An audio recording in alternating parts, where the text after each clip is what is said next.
questions and getting it out a little early as per requested. We know you have a lot going on, and finance staff as well. So thank you for that. I thought maybe we just open, you can kind of walk us through your work product. Pick it up for discussion. Sounds good. Not much to report on this tier document, but I did want to pull it up first because you'll see in the totals, I think we had 3 totals that updated on this sheet. The benefit of having our finance team work on some of these expanded documents is we were able to double check and the hand calculated totals at the top. So for instance, that 144 number at the top used to be 143 and some change. So that's an example of what you'll see. So I didn't want to spend a whole lot of time on this document. This is what we looked at last week, minus those updates to the numbers. I think the very first one that we'll go to, which is first on your agenda, is the tiers with capital breakout. So we'll go there next.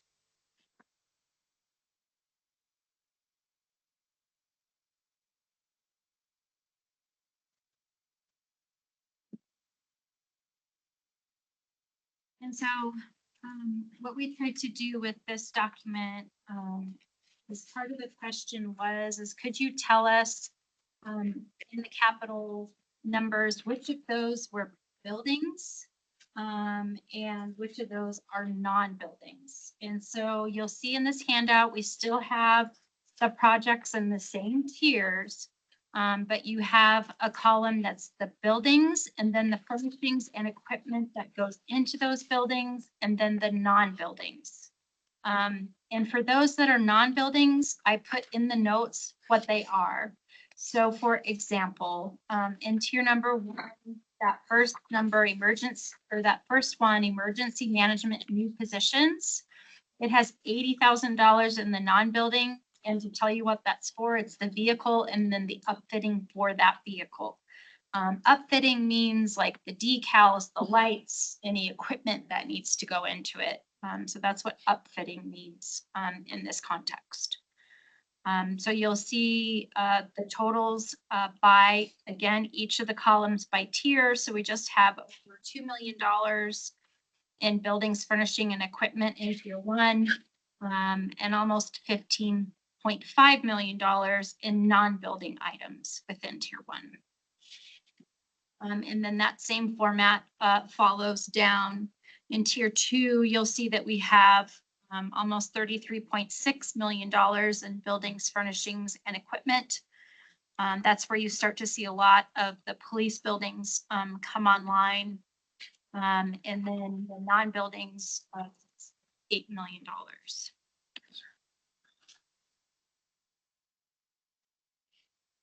Do you want to pause here and talk a little bit about this document, or do you want us to show you each of the documents and what is in each of them? What will be best for you today? I think maybe just run through what you had provided, then sales tax calculation and got it.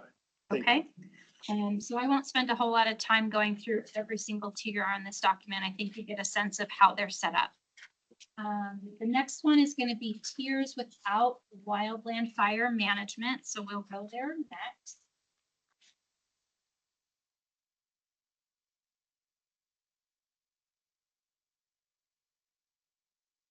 And so within this document, you'll see in the tier totals, we've updated the numbers. So for example, in tier 1, the new total for the 10 years is just over 135 million, or if you look at it the single year, about 13.5 million.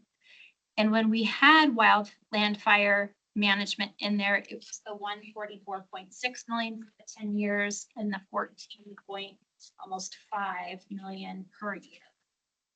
So that's, and then you'll see that the wildland fire management items are removed from the list within the tier.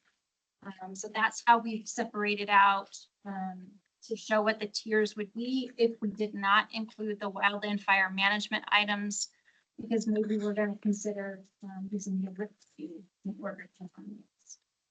So just to go over one more example, tier 2, you'll now see the new total is just over 81 million for the 10 years It's 8 million per year. It was 82 million for 10 years, or 8.2 per year with wildland fire management. Any questions on that one before I move to the next document? Questions? Just one question, going back to the other document with the furnishings and non-building and stuff.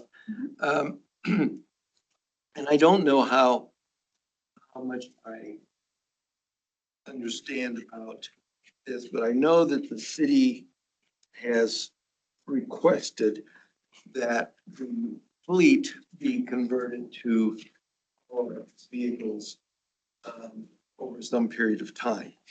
And I was just curious as to how the analysis has been going regarding the compatibility of the EVs with both police and fire, given the types of equipment that they have to have in those vehicles. Can you kind of give me an update on that? Yeah, so in all of our emergency vehicles, we have not moved to electric because those vehicles are used by multiple shifts 24/7. And we do not have the fastest chargers in our infrastructure to be able to ensure that those vehicles are then charged up for the next shift. So we have not moved any of our public safety vehicles to electric. Where you might see some of that is in more support related positions within, I would say, the police department has a few of the Ford Lightning trucks, but not as part of their patrol. So the cost estimates in here related to vehicles is geared more towards the traditional kinds of vehicles. And some of the other things should not be yet.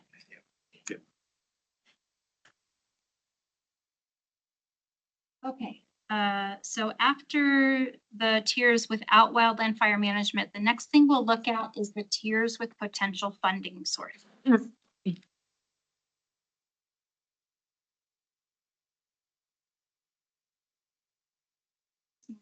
So we'll make it a little larger. Control. Yeah, that does, that's better. Yeah. I'm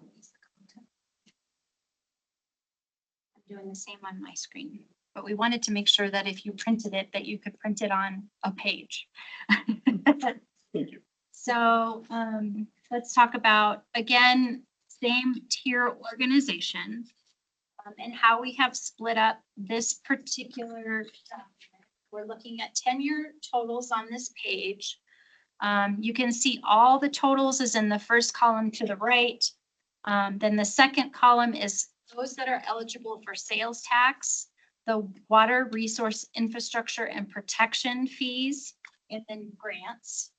And then the very last column, which is your buildings with furnishings and equipment and your operating capital, those are eligible for sales tax, a geo bond, and portions of them may be eligible for development fees as well. So we've got a very top title line there in the white. And then when you go down to the green tier, you'll see we've broken it up to personnel, contractuals, and commodities. And again, your buildings with furnishing and equipment, and then your capital, your operating capital. As you look down, you'll see that each one of those columns total. And then you'll see some funding sources just to the left. Kind of in the middle of the page right now towards the bottom. The first one is that sales tax rate. If we wanted to fund the whole 144.6 million with the sales tax, that would be a 0.48% sales tax rate. Would that be an increase or what? That would be an increase. That would be the increase on the current tax rate. If you wanted to just fund the personnel, contractuals, and commodities, which is the 127 million, that would be the 0.420% sales tax. So you'll see that it comes down some. If you decided that you wanted to use a sales tax rate for the buildings with furnishings and equipment only, which is about the $2.2 million, that would reduce the sales tax to the 0.010%. So that's kind of how you read that sales tax row. Okay. Okay, if you go down to the next one, again, RIP is the Water Resource Infrastructure and Protection Fee. That goes towards wildland fire management. We have in this total about almost $9 million that would qualify for that particular rate. So we could also use that source as part of our tier 1 funding. Now you'll see on the grants, we've left it yellow. And the reason that we've done that is a couple of fold. Is one, you can only use it for certain positions. Two, it's a grant, so we don't know if we're going to get it. And three, grants have become a little bit more risky in today's environment. I'll give you for instance, we've had some grants that were originally approved, that then were removed by the federal government because they decided that wasn't how they were going to spend that funding any longer. So we're trying to demonstrate to you here that it's a possibility, but what we might want to do is figure out our funding source. And then if we're able to get grants, that would give us one-time capacity to maybe use towards another item you felt was important if we were able to get that grant. But to not count on it, because if we don't get it and your whole goal was to get, let's say 10 personnel, and then we don't get it, then we don't have any of the personnel, but we might have some of the other items approved, if that makes sense. Karen, quick question. Yes. First off, thank you for organizing it this way, having the columns, and it's super helpful. You were talking about the RIP rate and you pointed to that 6.9-ish million dollars. Help me understand what that is again, the 6.9, that would be, That's that's existing money, it would have to be an increase in the RIP rate. And there's almost 6.9 million of wildland fire management. so that represents the ask. Yep. The new ask. That's, those are the only things that are eligible for that fee. So that's why we included that number. Thank you. You're welcome. This one and the one below ties to that RIP funding document we sent you, what the rate would be to fund the items in Right, the tier. 53 to 85 or 88 or whatever it is. Yeah, that's how those could be funded. Is that rate increase requirement of vote, like to go to the vote? Council? Council can approve that. I probably should have put the rate here, not the dollar amount. Fine either way, just trying to figure out what it is. You think your document said it would go from, what was it, 53 cents per gallon to 88 cents per gallon? Yeah. Remember Yep. correctly. Okay, and then the special lodging tax rate, in order to include, those things that would be eligible here in tier 1, that would be 6.35% needed. And if you recall, I think from our last meeting, we said 1% was about $2 million. Is that right? Yeah. Okay. So that percentage, if enacted by itself, would cover the whole column above it. That's how we're reading that. Yes, however, we can't do that rate. Well, I would hope not, but that's what it would take to cover the entirety of what's above it. Yes, but there's a nuance to if you do a housing or lodging tax. Probably only go up to 2%. You shift tourism funding from BBB and use that funding to fund public safety. Otherwise, it has to go to tourism. There's a nuance as far as if you raise this rate higher than that 2%, it wouldn't all be able to go to public safety. And I should have put that nuance in there. I said about 4 million of. So I hear your words. I'm just struggling to understand. So when we have that lodging tax rate, is the logic behind that? That would be something new in addition to what's already there? Increase the lodging tax, which would fund tourism to free up the BGB tax to do public safety. So it's kind of taking it from this, putting it over here. Here, and then funding public safety with an existing rate. Is that one way to do it or the only way to do it? Any increase to lodging or restaurants and bars has to go to tourism functions. So if we increase it, it has to go to tourism funding, but now we can reduce BBB tax funding to fund public safety. That's a state law. If this increases, it's a nuance, Thank you for that there's a explanation. way to get there. So again, just to further understand that, so we would be talking about displacing the BBB tax, which now funds economic development and beautification and recreations and stuff. So we would be displacing that, moving it to public safety. We would remove the tourism portion of that, leave the others in place. Remove the tourism portion, give that to public safety. And let tourism be funded with the new tax. The others would stay in place. Oh, I see. Okay. It's a shuffle game, but the end result is the same. Get funding for public. So we would be adding 2% to the existing lodging tax. Complex, but it's an option. Yeah, no, I understand. Maybe not the right one, but Yeah. okay. Okay.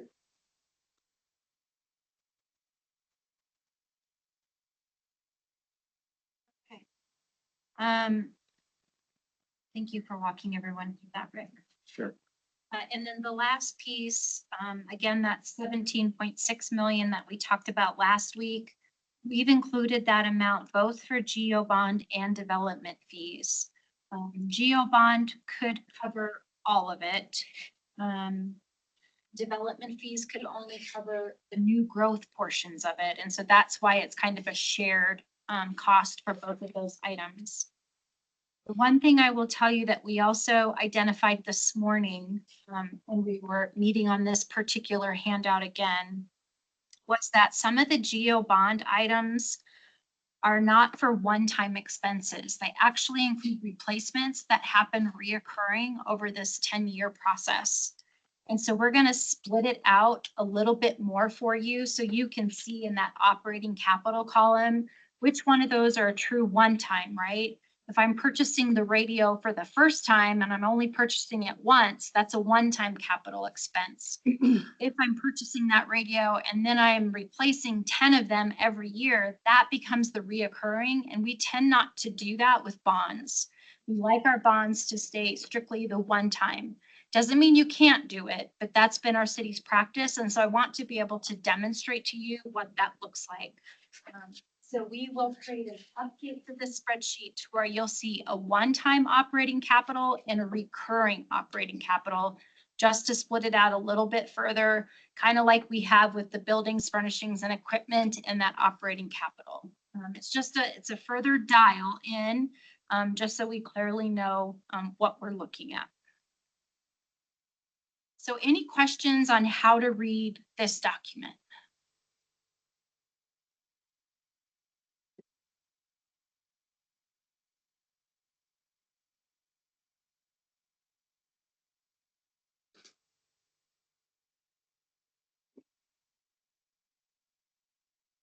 So those are all of our various ways that we've broken out the tiers documents. You now have 4 tiers.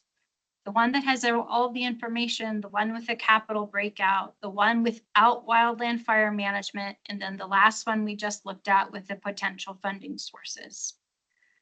I'm going to switch now to the potential funding sources discussion, and the first document that we'll look at in that grouping is the water resources infrastructure protection fee versus tax consideration.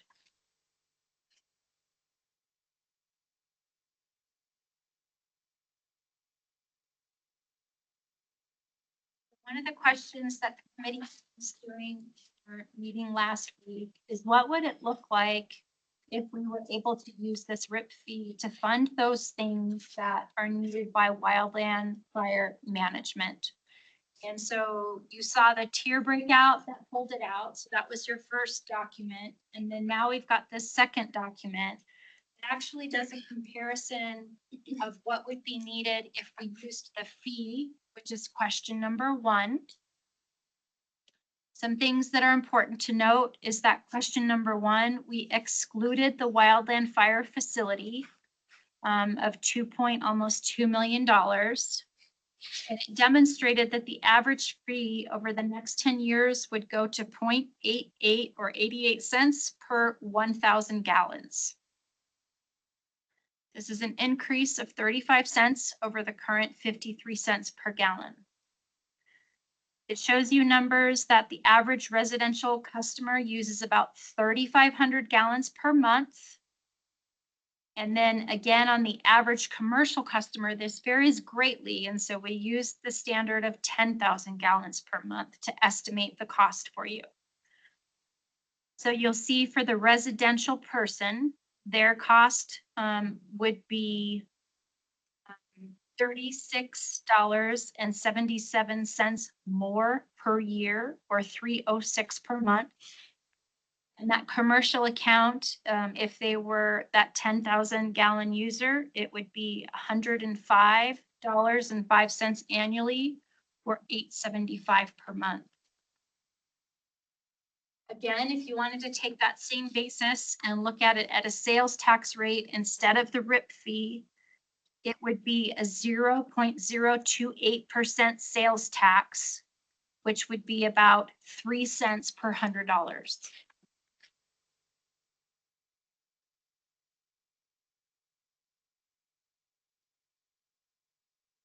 Any questions on this handout?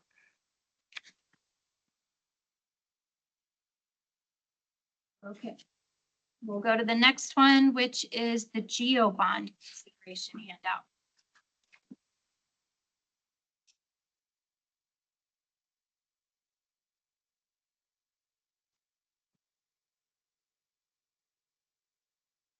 Looked at general obligation bonds at $40 million. Again, that was the direction from our last meeting. We looked at what is the primary residential property tax for 2026. And that was about $395,000. Again, on that commercial side, because it can vary greatly, we're using $1 million for our example. The current flat rate policy for the secondary property tax, which is used to fund or to repay GEO bonds, is set at 0.8000. We do have $98 million capacity within that same rate. And so we estimate the impact annually to that class 3.1 residential customer that has a 4% increase in their assessed valuation that they get from the county assessor would be $12.63. The impact to that commercial property, which was valued at $1 million, with that same 4% increase in assessed valuation, would be $51.20. Those are annual figures, correct? It's the first year, and then as you have future. Continues to grow. So to clarify, we have this policy of 0.8. If we just continue at 0.8 next year, this is the impact regardless of issuing the new bonds. We would still maintain the rate within there with other debt that we have. So really, it's not an increase. This is based on our current policy and the impact it has, using that $98 million capacity over time. Versus what is the cost of the 40 million bond is the next part of the question. Can you walk us through that one, Rick? Oh, go ahead. Let's have Michelle ask her question. And then we'll. The assessed value is determined by the county, right? Yes. So why are we saying a 4% increase? Because Noted I missed 50 minutes. So feel free to repeat yourself. we didn't talk about this one yet. So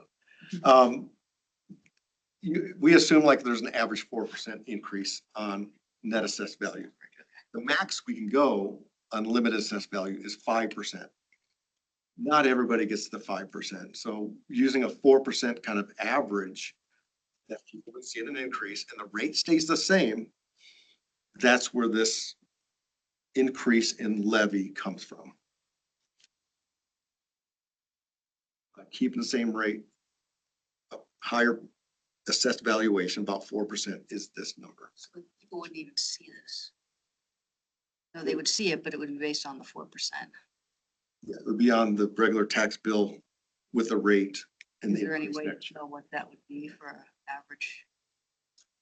Is that- What would that be The for an three average? 95 is the average residential property, 95 is that kind of residential property. Got it, and the okay. rest of the which numbers is the flow- quote. flow from- Is tied to that, yeah, So they see a 4% in their, from their existing taxes to the next tax for just a secondary property tax yet. each year. Each year. Thank you. Thanks for that explanation. I'm gonna turn it over to Rick for the next one, because I'm not sure that I'm really good at explaining. I wrote it. Can I explain it? No, we're gonna find out. So the next question, what is the amount of levy it takes to pay back a $40 million bond? You know, understanding this is within our rate of 0.8, what chunk of that levy goes to a new $40 million bond, even if you keep the same rate? So while maintaining a flat rate policy, we estimate that about a 0.2028 of the 0.8 would have to go back to pay this bond. Let's just taking that sliver out of the 0.8 is to pay back bonds, 40 million bonds if we issue it. So with that, maintaining a flat rate of $40 million, that's how much is rate effective. Assuming there's annual increases to assessed values that cannot exceed 5%, we generally project our long-term growth in assessed values between 1.5% to 4.5% in the 20-year period. You know, we kind of bring it down a little bit as we grow. So over the 20 years period, I put that growth assumption into assessed valuations. And then based on the growth in assessments and the rates we use, here's a table that explains how much levy is collected to pay that debt on an annual basis in over 20 years. So this table shows that, we'll just go to the middle one, current today average residential property of about 395,000 with that portion of the tax rate 0.20828. Annually, they would pay in the first year about $67. And that's part of the current 0.8, but this is that sliver.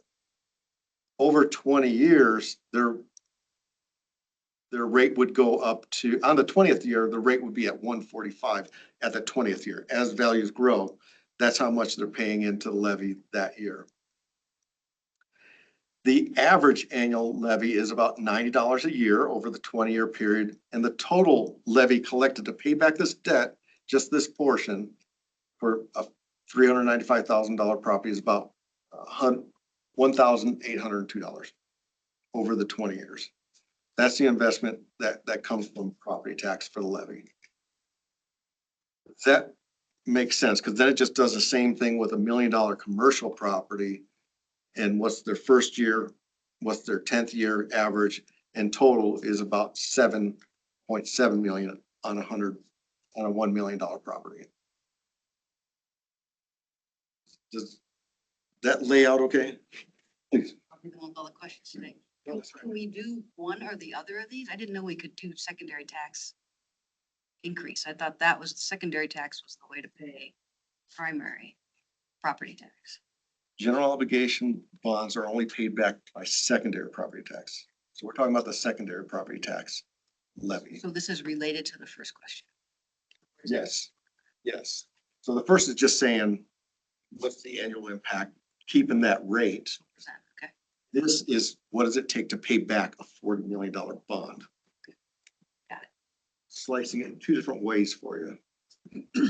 We don't know what the second one means to the average homeowner. it's the middle column. The middle column is the average homeowner today. The portion to pay back the $40 million debt is $6 in the first year. On top of the 4% in the first one. That's part of the 4%, Part of, thank you. part of that rate levy. And this is just pulling out a piece. Great, thank you. question. Taxes. It is complicated. Other questions for Rick on this? And then just scrolling down, just as a visual of like, okay, we'll issue the debt and here's how we use the capacity over time if you scroll down. I'm not very good with visuals, but we have the bottom is our existing debt, what we're about to issue pretty soon. We layer in our new debt, the $40 million debt within the rate, and we still have the 58 million available for future projects. Example. No, Yes. again, I listened to what you guys talked about last week, but, is this the idea to do all tiers and just property tax? What is this scenario? This will be selecting out certain like buildings and one-time equipment and furnishings out of the tiers, whichever tiers you want, and say, fund those with a general obligation bond measure. And this is how we would pay it back within existing rates. So pulling out, instead of doing sales tax for a facility, pull out a portion and do geo bonds. We don't know what portion. We'll decide, we'll talk about Some people might change, but this is an example. this example, starting point. Thank you. Great. As we look through sorry, as we look through and you pull out what you want to recommend for a general obligation bond, I have to go in and calculate how much is actually development fees, so we can take that off, so the bond amount will be less, even though you have a higher shift. We'll use development fees for part of that. And so Michelle, what we were trying to do is 3 examples was using the RIP fee for wildland fire management, a $40 million bond, and a 0.25% sales tax. Those were the 3 things that they asked us to model. Go ahead, Rick. I'd like to try to get an idea of if we issue a $40 million bond for capital. And a lot of that capital involves vehicles and that kind of thing, is to associate what we would need for a sales tax that would fulfill personnel requirements to go with the vehicles that we are buying, because I think in order to try to get an idea of what we want from each of the tiers or how much cumulative we want to put together, I want to make sure that there's some compatibility between the capital that we're investing in and what it's going to take operational to meet that. There may be some things on the operations side that aren't related to the capital in regards to personnel requirements. Okay, so I'd like to kind of see that comparison so that we can kind of start peeling down from these tiers what works together. What is it that we need here in order to support this over here? And so when you look at, you share the tier stuff on either, any of them is fine. So I'm just going to show you a quick example. Let's say we look at this emergency management new positions, the second one here. You'll see it's got personnel of 1.1 million. And then it's got 16,000 contracts and commodities that goes with those people. And then an $80,000 vehicle that goes with those people. And so that's how we've tried to show you in this handout, all of the things that are associated. So the costs associated with this police professional staff are listed here, personnel, contracts, and commodities. So we tried to do it for you that way. We have a massive spreadsheet that has, 15 to 20 worksheets in it linked that gets us to these numbers. But we thought that this would be a more simple way to be able to display it for the committee. Okay, so I'm just punching numbers to kind of, so $40 million bond would, for capital, would probably include all of tier one and most, if not all of tier two. Is that really I think it gets you all of tier one and part part of tier two. Okay. Not close to all, but part. Okay, so if we were to do that, then we just have to look at what you've done here to kind of make sure that we are aligning the personnel requirements with what we're trying to fund over here. Okay, But I think there's probably Because other spreadsheet that Shannon shared that had the numbers off to the right, because that was showing you, here's the ongoing, the personnel, the contractuals, and then the kind of one time that's non-eligible so that you could see visually and align what each of the items have. sure.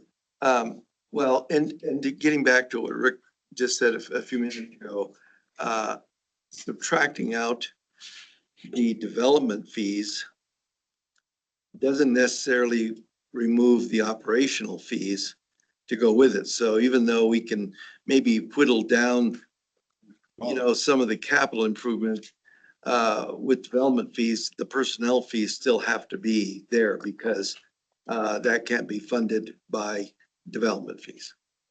Like like the last one, the facility expenses, the contractual commodities, the water, lights and that stuff is not on development fees. That's where we would need the tax support. Sure. Okay, you're right. any other questions? I think, I was just gonna add is I think the community slides of interest of what they want to include and not include, like Shannon said, we have an enormous spreadsheet document where we have all these costs that we can start to pull more detailed information to say, with these items, a rate would be this with potential bond of that. And so we can help with those scenarios. It's an enormous document that we could do scenarios all day long. Get lost in it. It's important to mention, I think the overarching goal of this evening's meeting is determine the questions that we want the polling consultant to ask the public.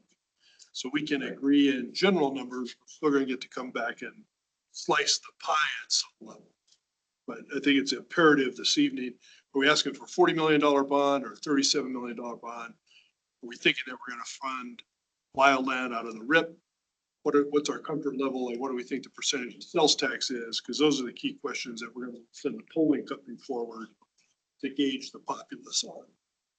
And if you're not sure, that's okay, but we're gonna ask them more general questions. We're not gonna measure something specifically. Yeah, now, do we know if there's going to be other ballot measures? I know the school district is looking at a bond override. Do we know if the county is planning to do anything? Is the state planning to do anything that's going to increase sales tax, property tax, whatever it happens to be? Because I think one of the questions that we need to ask the polling is if these other entities are taxing the public or promoting taxes, would you still support the city's interest in increasing taxes over here? I don't know that the county has any initiatives, but I think it's hard for us to poll based on what other agencies are doing because we don't have those details. I do believe that there will be some questions about maybe fatigue, right? Because I think we've even heard comments from this committee that there's concern about how costs continue to rise. And so I do believe there will be questioning related to that, but I don't think it'll be specific to other ballot measures. If that makes sense. So, okay. I mean, I understand your point. I just think, one of the things that is concerning anytime the city goes in front of the public for a taxing proposal is if there's other entities also asking for tax increases, the public gets blindsided at the last minute with all of this stuff. And that's where fatigue falls in. Pretty soon they just say no to everything, because they've just gotten too much over here and now over here and they're confused and they just say, well, I'm just gonna say no to everything. And so that's one of those concerns. I completely agree, but we only know what we know. I think relative to fatigue coming off the successful $100 million bond for CCC, is a little bit of a cause for concern as we measure out and think what it is our ask is going to be. And then, the past 18 days, every consumer is feeling that. So that weighs into the consideration a little bit as well. Yeah, and I don't disagree. I think one thing though, in how we phrase whatever the questions that the pollsters are gonna go out is I still think there's a sentiment out there that public safety is one of the basic requirements of a city to provide. So why are we now asking more money from the taxpayer to do something that is a basic service that we're supposed to provide? I think there's gonna be that underlying question that people are gonna have. And I think that's something we need to figure out is how do they feel about that? Because I just, because I've already gotten that question by other people. How in the world, why are we asking for more money to do something that is one of the most basic services that the city is supposed to provide its citizens? And I think somehow we have to kind of figure out how do we overcome that if we're gonna go forward with any kind of a proposal, whether it's bonds, sales tax, a combination of all three things, how are we gonna bridge that question? I think my opinion is by sharing the information that we've been sharing with you about the general fund and ability to fund programs. Sure. Yeah, and I know from sitting here and listening to the police chief, the fire chief, and everybody else make their presentations as to why they need what they need. What is it? What is the purpose? And, and listening to all the discussion about how did we get here? Why are we even asking this question? It's a lot of information. And we're in this committee listening to this stuff. I can clearly understand some of the wants and needs, agree or disagree with some of it, but I've gotten an enormous amount of information, which the general public is not going to get. They're not going to hear all of that in the kind of detail that we've heard it. So, and again, a lot of the public just doesn't pay attention. I mean, we can communicate if we want, but they're just not going to hear it. And so they're going to get this ballot proposal, in November, and that's going to be a question, and they're not going to be privy to the same quality or level of information we have been provided in there. And that is something I think in terms of how we communicate this to the public, we got to be real clear on how that's done. What is the messaging? How do we make sure that as many people as possible have a better understanding of why we're asking what we're asking for? And I think guess, some of that is incumbent on us if we are so motivated to do that, having sat through these sessions and seen the fundamental need for that. Some of that is incumbent on us. Our partners at the city will go out and educate. And hopefully the various departments take that on as well, because it's everyone's effort. But at baseline, there's been exponential, we can't plow the same ground. So we can continue to talk about why we are here, but we are here. And there's been exponential wage growth coming out of the pandemic. We've heard that from the police chief, recruiting and retention across all departments. The service area of the city and the complexion of the same have changed dramatically, necessitating some of this ask. And with personnel comes capital expenditure and appropriate places for those to work and manage their workload, whether it be the evidence room or the others. So, I mean, you kind of boil it down into and it is a legitimate story. We have sat here for the past several weeks and heard what precipitated the need. So I think you know, it's not easily, it's somewhat easily explainable with a few bullet points. It doesn't explain everything. It doesn't satisfy everyone, but at baseline, that's kind of what the causation is. I guess I would invite for this committee, all of things that we've shared with you are on a public site and anyone can access those things. So if folks are interested in the financial information or want to know more about the fire department, you can point them to that Connect Flagstaff site and they can watch those recordings just like you can. They can look at the presentations. They can look at the Q&A. All of that information is available. So if there are individuals who are interested in those details, the information is out there and available for them. And we'll continue to build if this gets approved by council to go on to the ballot, then we would move towards creating snippets of information because it is a lot. So we point to those places where everything is housed, but what we communicate out is smaller amounts just because people can't sit for weeks on end, right? And so we'll do smaller things to catch their attention and point them to where they can go see the detail if they want more information. Sure. Okay. Yeah. And Mike, just for my understanding with this questionnaire, how many questions are we trying to identify? Like from previous questionnaires that have been submitted? Help us. If I recall correctly, I think it's about 10. Okay. It's telephonic. The company High Ground actually changes the order of those questions. And so what questions I get are the same as Mike, but they're in a different order. And the reason they do that is because they try to take out any type of, I'm drawing a blank on the word. Well, it's the same question asked 3 different ways to see if the answer remains the same. But the goal is Takes a little of the emotion out of it, the preconceived notion.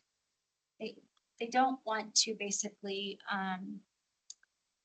create preconceived notions. I think they don't want to ask questions in a way where we're guiding the person towards their answers. They really try to create questions that take bias out of it.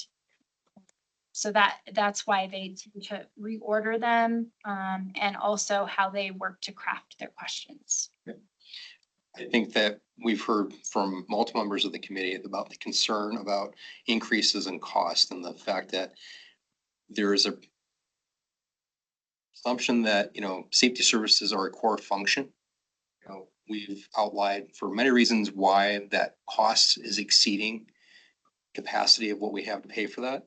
Could we start with the simple of like, where does this value of safety, public safety land for you as a consumer or as a citizen? Great question and great wind up. Thank you. Because that would really, I think, guide where an appetite might be for whether it's a bond, a sales tax. I know that there are some things that we've talked about that be able to leverage without it going to a vote. But, this elephant's going to take more than one bite to address. That narrative is going to be shown. Yeah. Right. Thank you. I couldn't see the name. BJ, go ahead. Thank you. A few things that I can't view the screens exactly right now, but you said water bill, if we increase the RIP the whole way, it would go up by $36 a month. What's the average monthly bill? Get back to that document. Give me just one moment. 36. It was 36 years. It was $3 and something. $3.06 a month at 3,500 gallons. Average consumption. 100. Okay. I would ballpark today a residential bill is probably about 110. On Okay. average.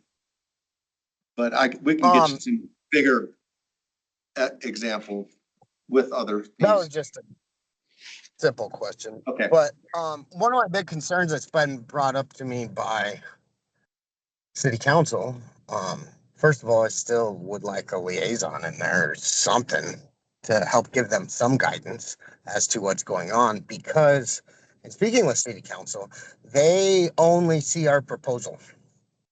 They don't see any information other than what we're going to just propose to them, which is a real lack of information for making decisions. And making sure that the funds, if we do move forward, when I'm sure, is allocated correctly, and moving forward with future budgets that we're not misappropriating that. Because I know, like with full-time employees, a head count, when the city council themselves is looking at head count, they're only seeing a total amount. And when that total amount is approved, they don't see which departments are not losing, are not getting the requests, which is where I think a lot of the staffing issues have evolved around historically from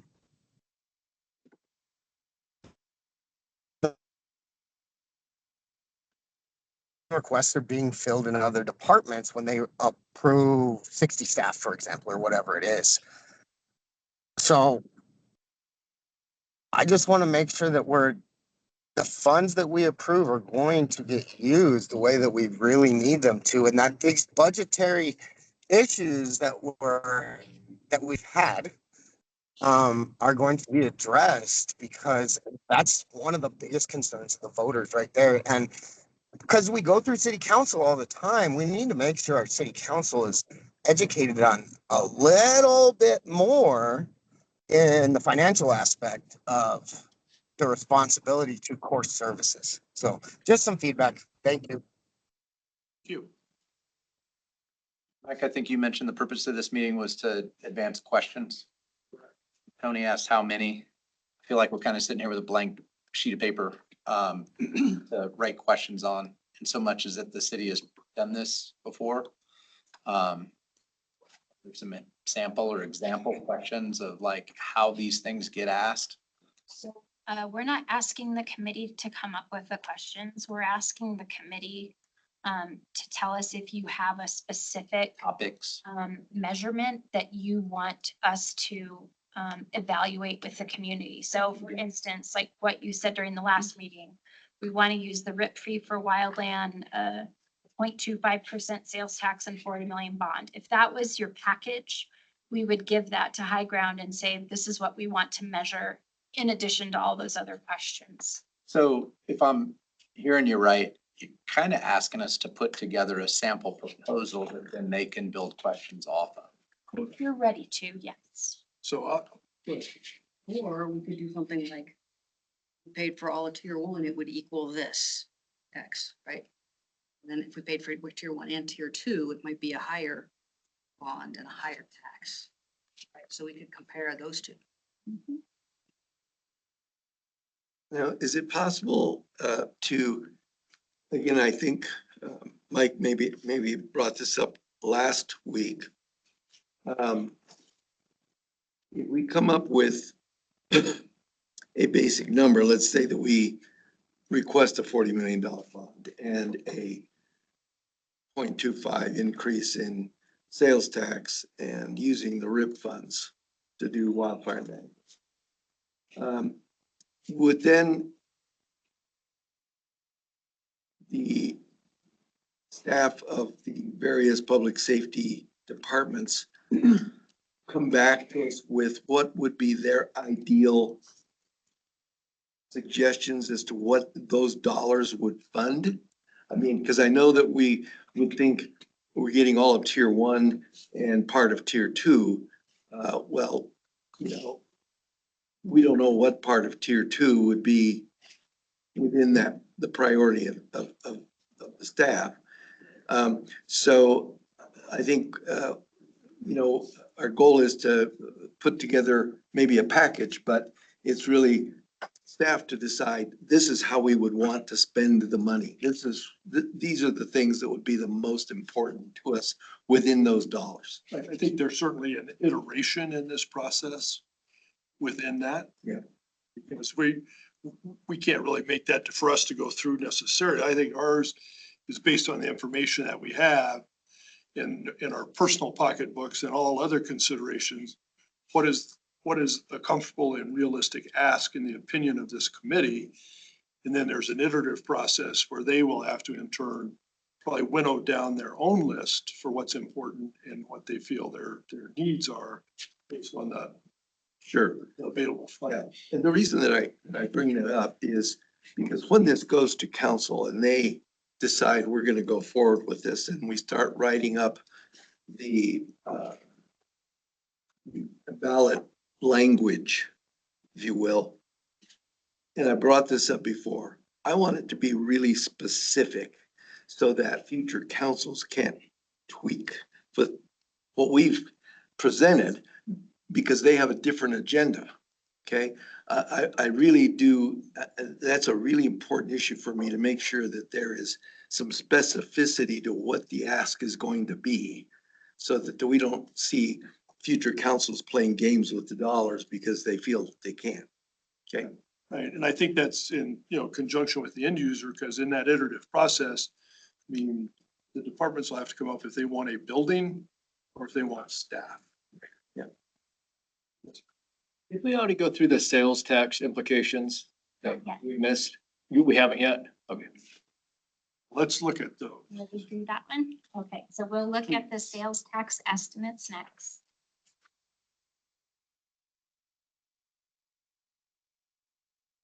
And so, this first section is what's the estimated impact in dollars for an increase in mobile sales tax rate?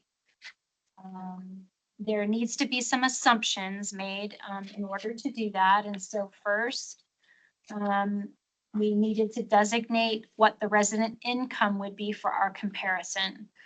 So looking at the census.gov website, shows a median household income of 71,500 and per capita income of 38,400 as of 2024. We also utilized the IRS sales tax deduction calculator to determine a baseline sales tax deduction at those income levels.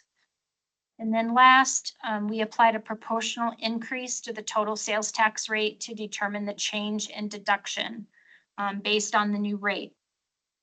So we did two rates for you in the chart below. You'll see them at the bottom left-hand corner where it says impact with sales tax rate increase. The first one is an increase with the 0.25%. So you'll see the local tax rate then goes from the 2.486 that you see up above to then 2.736.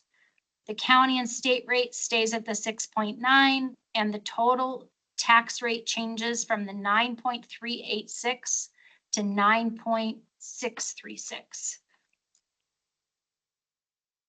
And so what that accounts for is that a household of 3 would be a $41 increase and a household of 2 would be a $37 increase.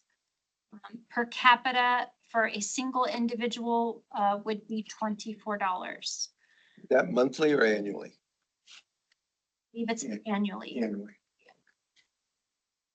And then if you look at the 0.50% tax increase, again, going from the 2.486 to 2.986, county and state would stay the 6.9, and then the total tax rate would go from 9.386 to 9.886, which accounts for a household of 3 at $82, a household of 2 at $75, and the per capita for a single person at $49. I've got a few questions on this. Is one, I think the table is muddied. And I guess my concern is we've put in the median household income, which I don't think you need to worry about doing. Because most people take the standard deduction. By the IRS government, they take the standard deduction. So being able to deduct sales tax for 90% of the people doesn't account for that. My numbers are a lot different, so hear me out. This is simple. Please. This is simple That math. was my first shot at trying to do that. Math. Let's say that you have a 0.5% sales tax increase, which would be $15 million a year. Okay. Because 1% is $30 million, so 0.5% is 15 million per year. Mhm. You exclude 37% of that, which apparently is paid by visitors by, your guys' numbers gives $9.45 million. Divide that by 78,000, which is the number of residents. You come out to $121 per person per year of Flagstaff residents. If I took these numbers and multiplied like the $49 per year by 78,000, you don't come close to 15 million. You get like 1 point something million. So either I'm not understanding this right, or the numbers are muddied. Does that make sense? And the reason I'm trying to get to this is one of the questions I would like to see on the questionnaire is, at what level does a resident feel comfortable increasing their taxes to maintain a level of public safety? Because I think people want to know, what is it going to cost me? And that's what I'm trying to get to, is right now I've got $36 annually for the water fee, $90.14 annually for the Go 40 million in Go bonds. That can be offset with some other things like the 2% in hotel tax. But I guess what am I missing on the sales tax discussion? Because my number is a lot different than your numbers. You're not missing anything. I didn't have a set tool to really calculate like you did. You had a methodology to it. I was like, okay, what resources do I have available? And so I just thought, look at the median income, look at what IRS allows for deductible. Doesn't mean everyone gets to deduct it. I agree with that. But it does give a number that is kind of a sales tax number. And I just tried that for a nexus. But I totally get where you're coming from, taking it from who's not in our city and diving it down further per population. You know, we could look at it that way too. I was gonna say, it's I nice to look at. didn't have a set way to do it. I appreciate the thought. You don't know how to come up with a number, right? Because it's new, that 2 or 3 different methodologies and you sort of echolocate between them. I mean, so they're different, but they're also both kind of guesses. I followed yours really simply, just hearing it. So I kind of gravitate towards that because my brain can follow. That 37%, is that near correct? Because I can't recall That's where what I that think is. Is it 50? Is it 40? Is it 30? Is it? 37% is outside the Flagstaff region, which the Flagstaff region includes Stony Park, Kachina, the whole. But it also includes somebody from Minnesota, right? Not within the flex, the 37% is everybody outside of. our region. So if we just go to Flagstaff itself and Flagstaff residents, that could be closer to 50% if you exclude Stony Park and Kachina and those people. Well, I guess I understand excluding the people in the trade area who aren't in the municipal boundaries, but I'm also thinking, you know, we get 5 million visitors. So at the end of the day, we need to figure out what's the percentage of the whole that's paid for by residents. And then your 9.45 might go up or down or sideways, but then still you divide by 78,000 and that gets you pretty close to what it is, right? One other thing, have any of you had any discussions with some of these really high ticket retailers, like for example, autos? You know, because paying the sales tax on a $20, $30, $40 item that you might buy periodically is one thing, but paying the increased sales tax on a $40,000 vehicle is something entirely different. Any idea from them what they think this may cause in terms of people looking outside of the city limits to buy a vehicle because of the sales tax implications just on that one item? I haven't done any research, but I yeah. haven't talked to him, but I got a pretty good point. Say. Yeah, I do. I do too. Keep in mind though too, Rick, is a lot of other communities have already instituted a sales tax specific to public safety. So So it would have to be, Sure. I think in that scenario, it would have to be Flagstaff is the only person that is looking at doing this, to where we provided that list of all those other communities that have already done it. The closest would be in the Prescott area. Right, and that would be the one city where I would think, if they've done that, if they've included a sales tax increase, then obviously I think that's an important thing for people to know, because I know a lot of people in the past have said, well, they're gonna go buy their car in Prescott because they save money there.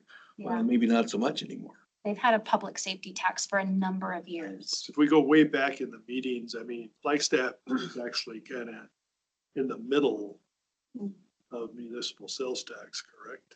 Correct. But I think when you add the entire sales tax, including the county, probably at the high end. BBB.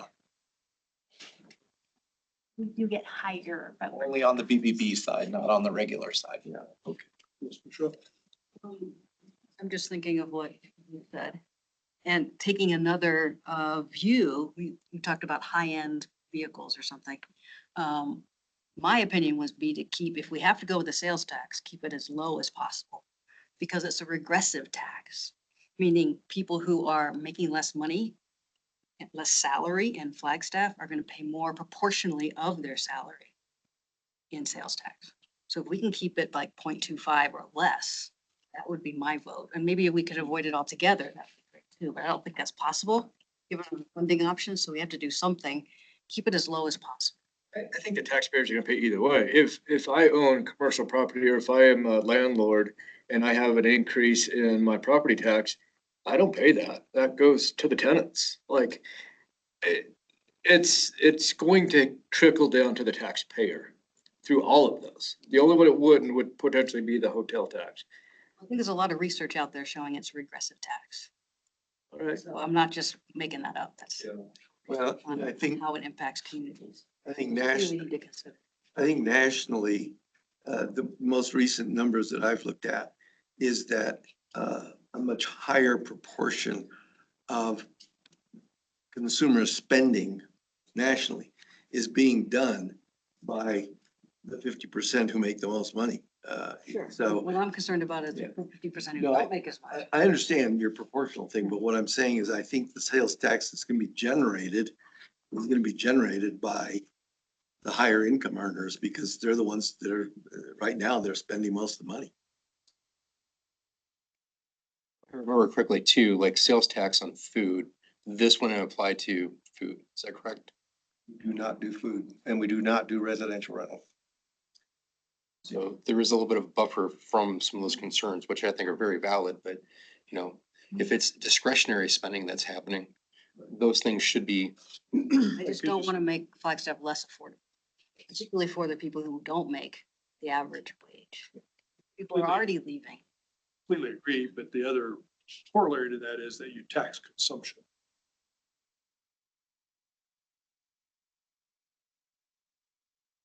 Well, it's now 4:40. Get the ball started with some suggested questions. But the RIF, increase in the water fund, wildland fire, whatever the complexion of that question takes. Advance a 0.25 or 0.30 sales tax increase, which generates 7.5 to 9, depending on the numbers. And then maybe a tiered question, are you willing to support, a bond issue at X cost you at $35 million? And are you willing to support a bond issue cost you, say, $40 million? If you take the sales tax and the bond, that give a bond at 0.30, that's about 120 million over the 10-year period. And then it would be an iterative process for the departments to come back and prioritize one more time. They want staff, they want buildings, they want a combination. So that is just my opinion and starting the conversation. Yes. I like that direction. I'm curious if we're putting out a survey. This proposal has kind of these three component parts at present. Some of them, as I understand from reviewing the meeting highlights from the 11th, do not require an election and some do. So do we want to survey on all of them, or do we just want to survey on those that require the election? Because my understanding is that the WRIP increase or that it doesn't require an election. So, yeah, so Excellent point. Thank you. I think we would let high ground determine that because they're the experts. Well, wouldn't the survey also be included in the direction that we give council? Like these are the results of like the voters have spoken or whatever. I'm sure it would be in there somehow. I don't know how they would ask that question. And then what I omitted in my dissertation there was the BBB tax. just to clarify on that answer, thanks for that. Then we're trying to assess public sentiment around using these structures. Not whether or not we're allowed to use them without a vote. I guess I'm getting at this notion of like a survey has the potential to confuse as well. People are being asked about whether or not they feel like they would support using the water resource infrastructure fee increase, but it's not actually up to them. We don't want to give, I'm an expert in surveying, I'm just saying like that has the potential to create a problem. So I guess I just want to put that in the room for how we think about the topics. I would go at that another way too, to look at that for full transparency. If we ask a selected set of questions, the RIF gets approved, then the voters, do they feel that we selectively omitted some information from them? We don't want to do that. The water went up. That's certainly not the suggestion, is not to omit. I think it's a very delicate balance of like giving the sense that they have control over something that they may not have control over. So if council can decide to use the RIP without their input, but we're asking if they support it and then council moves forward with it. But like just the balance there is something to consider for how to proceed with asking.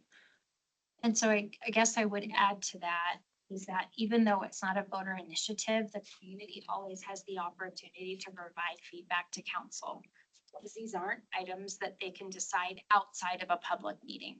This would have to go through a very public process. It requires advertising, it requires hearings.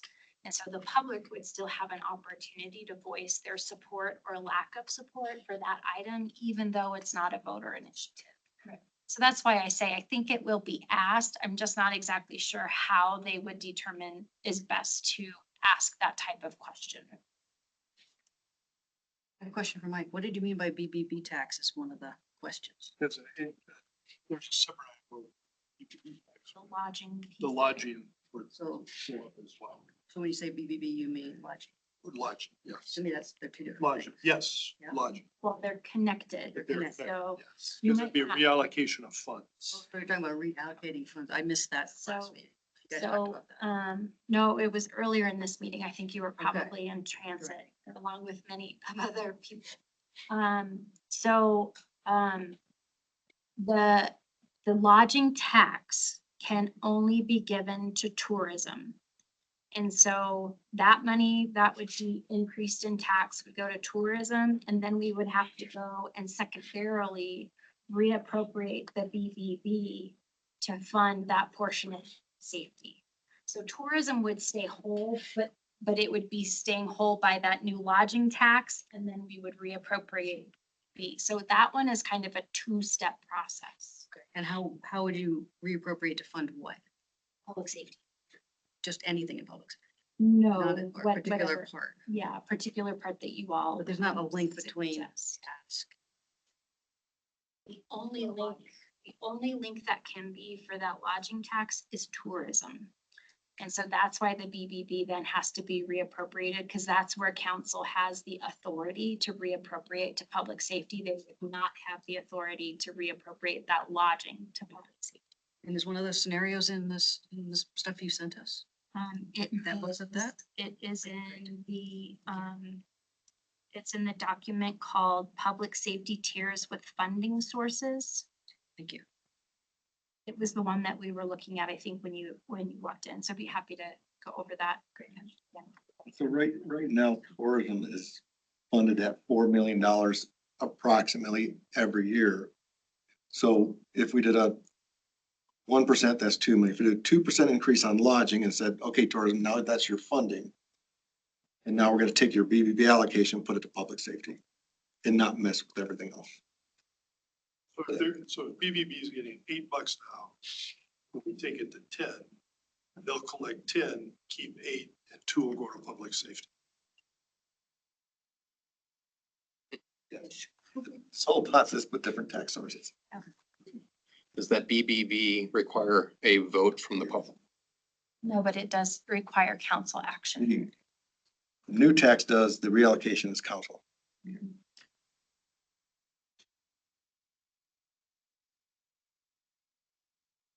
we get to all your questions? Yeah.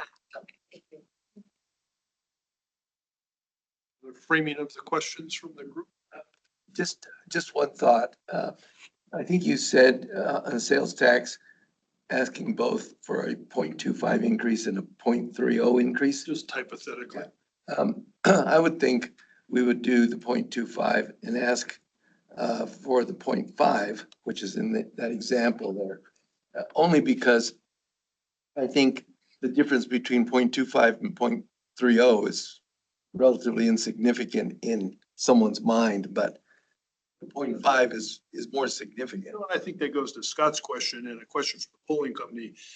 Would you support a tax rate of $146, $260? Because percentages are easy to talk Yeah, about. no, I It's agree. better for transparency, you're talking in absolute dollars within a specific range. Now, if I'm on the phone, that means more to me than Yeah. a percentage. No, I agree. It's- I think I have a couple more questions on this, like sideboards of the survey. So my understanding is the survey's purpose is to inform the committee and council of public sentiment around the need for funding public safety, and particularly a few suggested mechanisms, not whether or not we want to move forward with a ballot measure precisely. Okay. So then in that case, I do think, like, going back to the suggestion earlier about some assessment of values around public safety or where people are with that subject would be really critical. Just wonder if the example from the hospital's experience, that measure turned into a conversation about all kinds of other things besides rezoning. And the potential for that scenario to play out in a slightly different way, but with this subject, I just want to flag the possibility of that. And so I think getting a really good handle on where the community's at, and that's going to take probably, I would imagine, again, we'll leave it to the experts, but a couple of questions. They would be asking anywhere from about 10 to 15 questions. Is what they would, depending on how complex the questions are, because it's within a certain period of time. You don't want to keep somebody on the phone too long. Right. And then we will use the survey. So the survey is intended to give us a litmus test of public sentiment.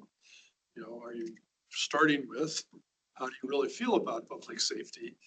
And then kind of working through that. And from that, then we'll derive somewhat what our feeling of a bucket of money is based on public sentiment. Probably iterative process, take that back to the departments and say, based on the polling, this is what we think is obtainable. This is what we think would pass as a ballot measure. And here's kind of approximate dollars. How do you allocate that? And then from that, then we form a recommendation to council. Another way to look at it is, I mean, we've been talking about public safety as all 4 of these categories. Do we want to be breaking them out in the questions? Ask whether find out whether they're more interested in funding wildland fire than something else? Airport, for instance? I'm just picking things out. I don't know if they'll ask it from a funding perspective, but I think they will ask it from a, are these important to The you? Kind of values. a Value statement. Yeah, Can value break statement. those out. because the importance in doing that is, just as an example, Tucson's measure failed because they included some housing and some other things in there that the community didn't support. So the whole entire measure failed. And so our intent of asking those value-based statements is to make sure that if we're asking for a ballot measure that covers these 4 areas, that those 4 areas score highly within our community. Because we wouldn't want to not get what we need for, let's say, police and fire, because maybe they weren't supportive of the other 2 areas, just as an example. I'm not saying that's the community sentiment. I honestly don't know. Propose that we, in addition to having a weather of safety value, but also addressing concerns about homeowners insurance being dropped due to wildfires, increase in wildfire risk. I think these help to sort of paint the picture for why that there's this ask. And that be apart from the beginning of asking for why these things are needed, because these are things that individuals are experiencing, whether you have an auto insurance claim and a house claim, you can be dropped from that aspect. But I've had 3 different insurance companies for my own house in University Heights that were like, you're too high of a risk and we're going to drop your policy and you need to find a different insurer. You know, that is a real incident that's happening across the entire city. You know, all of the work that Wildland Fire has done for the donut, for everything else that they are doing, the fact that we actually have on-duty wildland staff 24/7, those are amazing things that no one knows. But how do we start expressing that in the survey for people to be aware of what the need and the risk and what some of these additional dollar cost would provide for them? Certainly worthy of a conversation. I think it's definitely a good point, but I would be very reluctant to lead the public to believe that they'll be able to get insurance or their insurance will go down if this happens, because that's not what Chief Gaylord had said. It's 2 separate issues with the insurance carrier. So I would just be very careful. It's a good point, Oh, yeah. but I would hate to Yeah. to do it and then somebody say, hey, I lost my insurance. You said I was gonna keep it if I pass this. The wildfire risk story is a good good. narrative, right? If you leave insurance out. AJ's got some. BJ, go ahead. Yes. In regards, I'm glad we brought up Prop 480. And in regards to that, is this the same company that did the polling before for Prop 480 for the hospital? Oh, I don't think so. Okay. Is anybody there on this that was part of that? The Because city we didn't, did fail. the city didn't do any polling Sorry. for that service. It may have been the hospital hired somebody, but not the city. Citizens. Okay. Because I think that's a big concern also, is it getting derailed? Because the hospital turned in from rezoning to keep the hospital on the hill and don't tear the heart out of Flagstaff. And that had nothing to do with what was trying to be accomplished. And I would like to try and focus ours to avoid that type of conflict. And having a polling, I don't think the Go ahead. failure of 480 was necessarily the polling company. No, and I Fair. didn't bring it up to derail necessarily, but just to point out like the importance of asking about the values within the survey. yeah, and that's very important.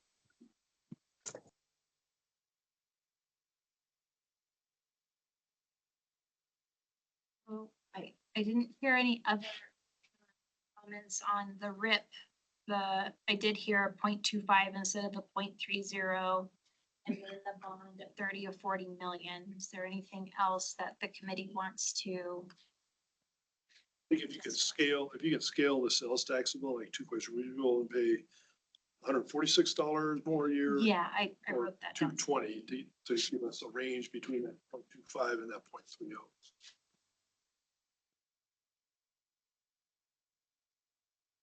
I was curious, and I apologize since I was gone last week, but there were a couple of other ideas identified.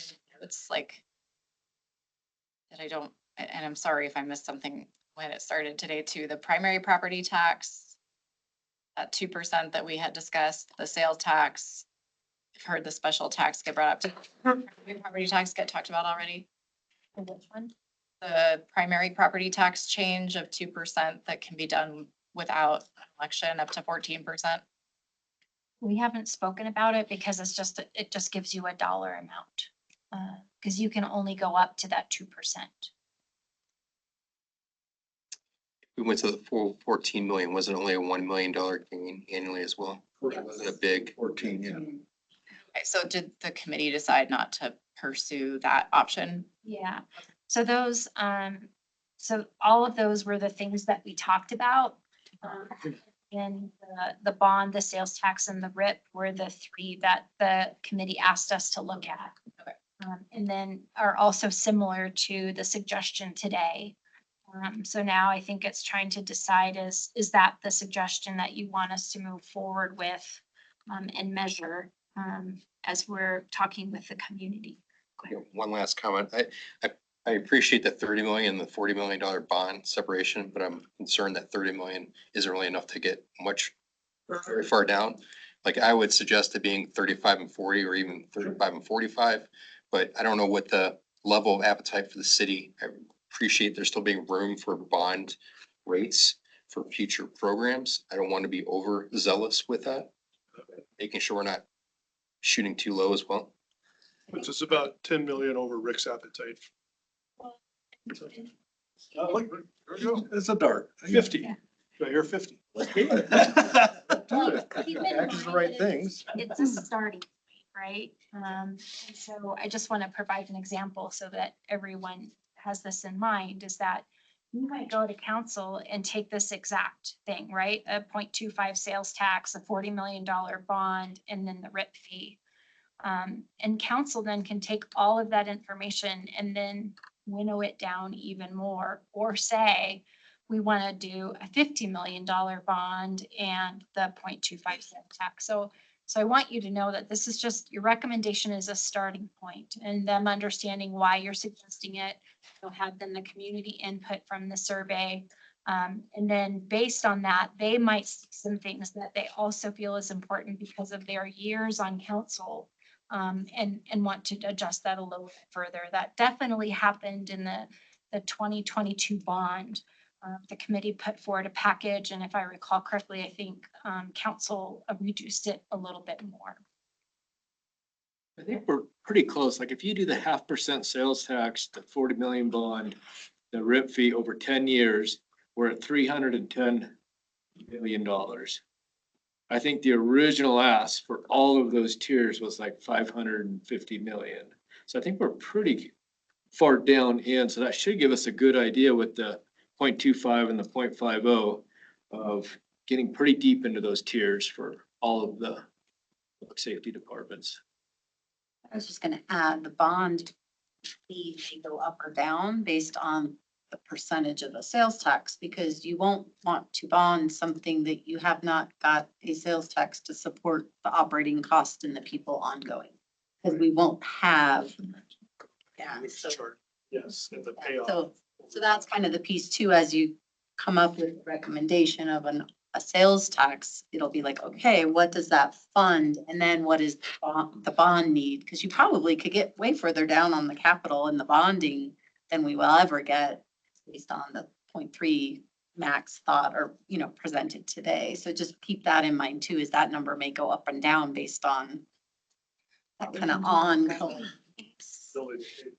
Yeah, well, the ability to pay the bond, and if you bond a fire station and you don't have a sales tax to pay for the ongoing costs of that, then we have a fire station that we can't man, right? So it's kind of looking at those, which I think is important, like this spreadsheet too, of showing, kind of the pieces. And on the flip side, I think what she was talking about is if we only go so far with personnel, then you might not need all the vehicles that are listed in that capital. And so it might reduce what you use in a bond. Sure, yeah.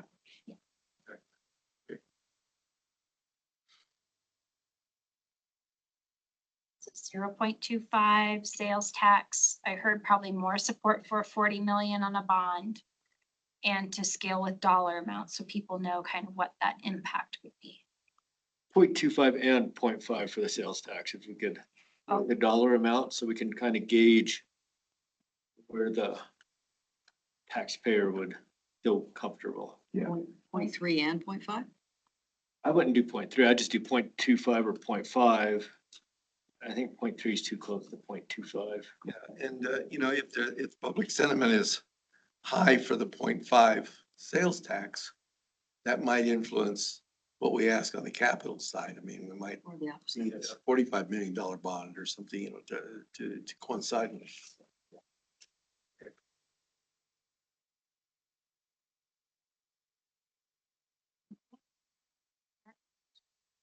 Then the other question would be, what are we gonna do for fun and entertainment next week? The polling takes, Wait. polling takes 2 weeks.